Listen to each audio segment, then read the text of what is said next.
Okay. మరి ఎవరైనా cinema industry తరఫున పెద్దవాళ్ళు టీవీ ఆర్టిస్టుల తరఫున వాళ్ళ తరఫున ఎవరైనా వచ్చి సపోజ్ మేమే కనిపిస్తున్నామా ఎప్పుడు మీకు బయట కూడా మస్తు మంది చేస్తున్నారు కదా, మరి వాళ్ళని ఎందుకు ప్రశ్నించారు అంటే మేము సున్నితంగా ఉంటాము, మా మనసులు సున్నితంగా ఉంటాయని మమ్మల్ని టార్గెట్ చేస్తున్నారా అని అంటే ఏం చెప్తారు? ఎవరు సున్నితం కాదండి.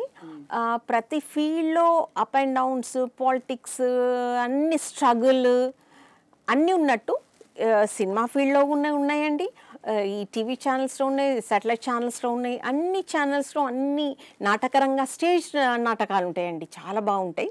ఆ స్టేజ్ నాటకాల్లో అక్కడ ఉన్నాయి, ప్రతి దగ్గర ఉన్నాయి, కవులలో ఉన్నాయి, ఇప్పుడు పత్రికా రంగాల్లో ఉన్నాయి, ప్రతి దగ్గర ఉందండి స్ట్రగుల్. వాళ్ళేం చిన్నపిల్లలు గారు, వాళ్ళేం అమాయకులు గారు, వాళ్ళేం సున్నిత మనస్కులు అసలే కారు వాళ్ళు. మేము వాళ్ళ టార్గెట్ కాదు. ఎక్కడ మాకు ఏం మన సనాతన ధర్మ గౌరవానికి కానీ చరిత్ర తిరగరాయడం కానీ ఏం చేసినా మేము ప్రశ్నిస్తుంటాము.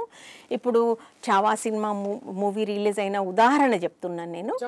అక్కడ కూడా అది చరిత్ర, నిన్న మొన్న జరిగిన చరిత్ర, దానికి ఆధారాలు ఉన్నాయి.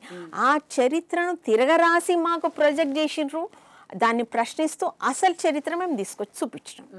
అట్లనే వీళ్ళు కూడా ఆ ప్రయత్నం చేస్తే మేము కూడా ప్రశ్నించి అసలు నిజాన్ని బయటపెట్టే ఈ తత్వము, ఈ మార్గము, ఇవి మా ప్రశ్న, మా ప్రయత్నం.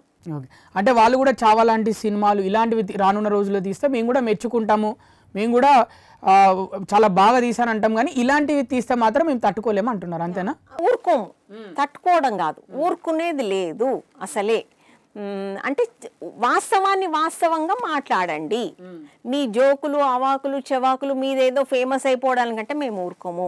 మా సనాతన ధర్మం ఒకటే మిగిలిలేదు, ఇంకా 3 ధర్మాలు ఉన్నాయి, ఇంకా 2 ధర్మాలు ఉన్నాయి. మీరు అవిటిని కూడా ప్రొజెక్ట్ చేయండి, అప్పుడు మేము ఊరుకుంటాం.